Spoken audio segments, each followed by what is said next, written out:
I wasn't supposed to stay that long.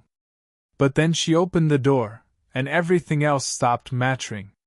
It was supposed to be a quick job, replace the faulty wiring in her living room. My uncle ran the repair business. I was just helping out for the summer. But that day, he handed me her address and said, "Don't take all day, she's particular." Her house sat at the end of a quiet street, clean lines, ivy curling around the brick, the kind of place that felt like it belonged to someone who didn't leave things halfway. I knocked once, then again, and when she finally opened the door, I forgot what I'd come there to fix. She was maybe mid-40s. Sharp cheekbones, faint worry lines around her eyes, hair pinned up like it had been for hours. She wasn't wearing makeup, just a plain black t-shirt and jeans that looked like they hadn't left the house all day. "You're late," she said, but not unkindly. Her voice was low, clear. I nodded, swallowing my nerves. "Sorry. Traffic." She stepped aside, letting me in without another word. The living room was dim, soft light, old books, and the faint smell of bergamot or something like it. I set my tools down, half aware of her watching me from the doorway. "So, you do this full-time?" she asked, arms folded. "Not really. Just helping out while I figure things out." She tilted her head. "Figure what out?" I glanced at the light fixture. "Life, I guess." A faint smile touched her lips, like she'd heard that answer before, but not from someone like me. She stayed quiet after that, just watching as I worked. I tried not to notice her too much, but I kept catching her reflection in the glass cabinet, arms crossed, jaw tight, like she was holding something back. Or maybe just holding herself together. After an hour, the wire was fixed, but I didn't want to leave just yet. She offered me water, cold, from a sweating glass, and sat across from me at the kitchen table like we were already in the middle of something. "Is it weird being in strangers' homes all day?" she asked. "Sometimes," I said. "But not today." That made her blink. Then she looked down, then back at me, like she wasn't used to being noticed anymore. I liked the way she didn't rush to fill the silence. Most people do, but she let it hang there, soft and awkward. "Why do you ask?" I said finally. She gave a half shrug. "It's strange, having someone young in the house again. It makes the walls feel different." There was something underneath her words, I didn't know what yet, but I felt it. That hum beneath conversation. The thing that makes you lean in a little closer without meaning to. I finished my water and stood, suddenly unsure of myself. She followed me to the door. "You don't have to rush," she said.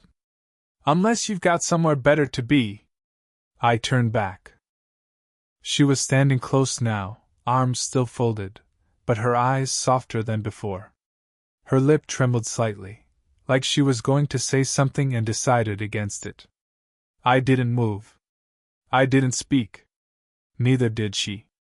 Then, quietly, barely above a whisper, she said it. "I haven't felt this alive in years." And just like that, the silence between us wasn't empty anymore. It was charged, full of something we hadn't named yet, but both felt. I should have walked out after she said it. I should have smiled, nodded, made a joke. But instead I stood there like an idiot, one hand still on my toolbox, the other hanging useless by my side. "I haven't felt this alive in years." That sentence kept echoing in my head like it had more weight than she intended. Or maybe she meant every word. She didn't look embarrassed after saying it. She just held my gaze. Calm. Brave, even. "You okay?" I asked too softly. She laughed through her nose. "Don't ask me that unless you want an actual answer." I didn't move. Neither did she. But something had shifted, the room felt warmer, or maybe I was just suddenly very aware of my own heartbeat. I cleared my throat. "Do you want help with anything else?" Her eyes flicked to the hallway behind her. Actually, the bedroom light's been flickering. Same circuit. Could be related. The pause between her words wasn't long, but it was just enough to twist something in me. We walked down the narrow hallway together, our shoulders brushing once, accidentally, I think. She opened the bedroom door slowly, like she was letting me into something more than a room. It was neat. A little too neat. Like she hadn't actually lived in it for a while. I pulled the chair under the ceiling fixture and started checking the bulb. She sat on the edge of the bed, watching, elbows on knees, chin in her palm. My ex moved out 5 months ago, she said out of nowhere. He took the dog and the espresso machine. I glanced at her. Sorry, she said quickly. That wasn't a weird thing to say, was it? No, I said. It's okay. You just remind me of… I don't know. A life that isn't this. She looked at her hands, thumbs circling each other. I noticed how bare her ring finger looked. How still her entire body was, like she hadn't let herself rest in a long time. I told myself not to look at her too long. Not to notice the way her voice dropped when she was tired, or how she bit her lip when thinking. Not to care about the crease in her brow that wasn't there when she first opened the door. But I noticed all of it. And that scared me. You're really quiet now, she said. I shrugged, still adjusting the fixture. Just thinking. About? Don't say it. Don't even let it show. Nothing, I said too fast. She stood slowly, walked to where I was, just a few feet away now, and touched my arm, light as breath. You don't have to go yet, she said. I didn't answer right away. I couldn't. Her fingers stayed on my forearm just a second longer than they should have. She didn't let go of my arm right away. Her fingers were warm, light, but full of something, a question maybe. Or a permission I didn't know how to answer. I nodded slowly. Okay. I can stay a little longer. She stepped back like she hadn't meant to be that close in the first place, brushing a loose strand of hair behind her ear, her posture suddenly uncertain. I climbed down from the chair and set the bulb aside, buying myself a few seconds to breathe. You want coffee? She asked. I smiled. Didn't your ex take the machine? She gave a crooked grin. He did. But I still have instant. If that's not beneath you. It's perfect, I said, and hated how much I meant it. We sat in the kitchen again, this time across from each other with 2 chipped mugs between us. The room was quiet, except for the sound of the kettle hissing in the background and the occasional creak from the floor above. She leaned on the table, elbows resting on the wood, her face just close enough that I could see the tiny scar near her temple, the kind people only get from childhood accidents. I wanted to ask about it. Instead, I asked something else. Do you ever get lonely here? She didn't blink. Sometimes, she said. But I don't think that's the same as being alone. I nodded like I understood, even though I wasn't sure I did. But I wanted to. She stirred her coffee slowly, watching the spoon turn in the mug like it was easier than looking at me. I don't usually let people in, she said. I'm not very good at this. Neither am I. She finally looked at me, really looked. And for a second, either of us pretended we weren't thinking about the same thing. But before I could say anything else, her phone rang. She flinched. We both stared at it on the counter, the name glowing on the screen. Lisa, work. She reached for it, hesitated. Sorry. Just give me a second. She walked out of the room, phone to her ear, voice low and careful. I sat there, hands clenched, eyes on the place where her fingers had just touched mine while passing the sugar. I shouldn't be here. That thought finally broke through the fog in my chest. I wasn't just fixing a light or being polite. I was sitting in a woman's kitchen, wanting something I shouldn't. Wanting her. I stood up, grabbed my bag. When she came back, I was already near the door. "You're leaving?" she asked. "I think I should." She looked at me for a long time. Then she stepped closer, not touching, not speaking, just close enough to stop me from turning the doorknob. Then, very softly, she said, "You looked sad just now." I opened my mouth. But the words caught. Were we about to say it? Were we about to do something we couldn't undo? I didn't know. But I didn't step away either. I didn't move. Neither did she. She was standing so close now that I could hear her breath shift. Not heavy. Just tight. Careful. Like she was holding something back and barely managing to keep it from spilling. "You looked sad just now," she'd said. And maybe I was. I hadn't realized it until she pointed it out. I looked at her, really looked. Her face was calm, but her fingers twitched against her thigh. She was just as nervous as I was. Maybe even more. I should have laughed it off. Said something easy. Teased her, even. But I didn't. "I think I hate going home now," I said instead. Her eyes didn't leave mine. I kept going. I couldn't stop. I wake up, scroll through job listings, eat whatever's left in the fridge, and lie to my mom when she asks if I'm okay. She didn't blink. Her arms stayed at her sides, but her body had shifted, not away, just softer. "I didn't mean to say that," I said quickly. "I don't know why because it's true," she said, her voice barely audible. "And you wanted someone to hear it." I laughed, bitter and low. "Yeah. Maybe." A silence followed, heavy but not cold. Like we were both standing on the edge of something we hadn't named yet. "I used to be married," she said quietly. 10 years. We were decent roommates by the end. I glanced at her. She was staring at the floor now. "I thought I was okay with it.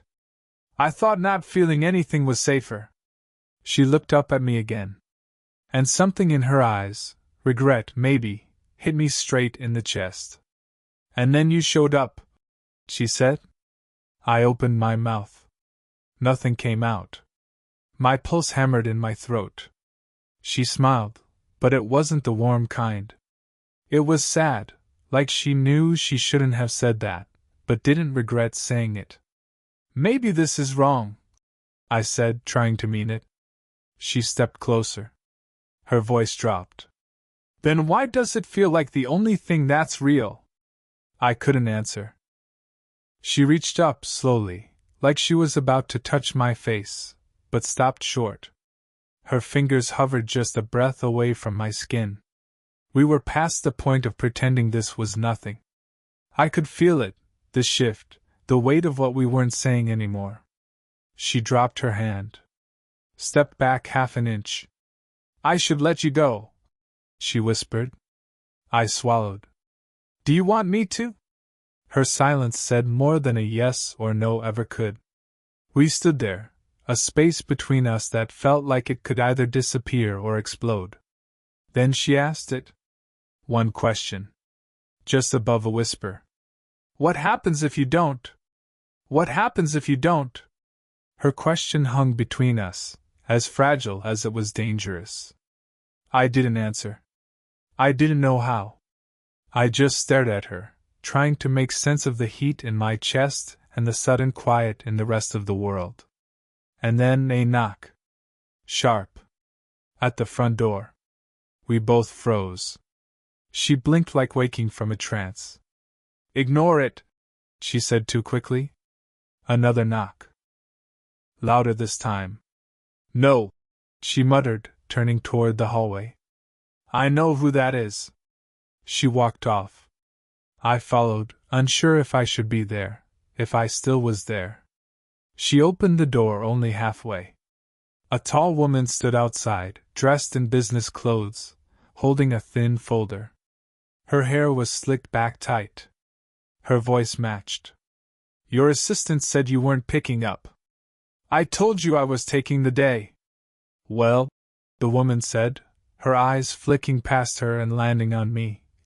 Clearly you're not alone. She didn't smile. She didn't even look surprised. Just disappointed. In a clinical, practiced way. My stomach sank. I'm sorry, I said quickly, trying to smooth over whatever this was. I didn't know. You're Daniel, right? The woman interrupted. The one she stopped herself, then sighed. Never mind. My voice stuck in my throat. Wait. The one she what? She gave a small, bitter smile and turned back to her. I told you this was a bad idea. She's my therapist, the older woman said suddenly, flat, ashamed, sharp. The words sliced through the air like glass. My heart dropped. I'm what? She didn't look at me. After the divorce, I stopped seeing patients for a while. I met you through that community volunteer panel, remember? You mentioned needing direction. You weren't officially assigned to me yet.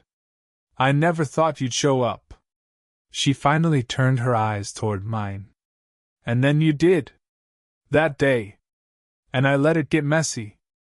I took a step back, cold in my chest. Why didn't you say something? Because I didn't want it to matter, she said quietly. And for a while it didn't. You weren't a client. You weren't anything. But then you were. The other woman cut in. You know this crosses every boundary. She didn't argue. She didn't deny it. And I didn't leave.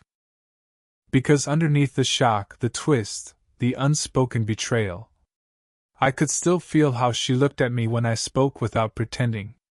I could still feel the quiet. I didn't come here to be fixed, I said finally. She looked at me, not with fear. With something closer to sorrow. I know, she whispered. And I didn't mean to need you either. The other woman left without saying another word. The door clicked shut. We stood there, no longer innocent, no longer safe, breathing the same air, drowning in everything unspoken. The silence after the door closed was the heaviest it had ever been. She didn't move.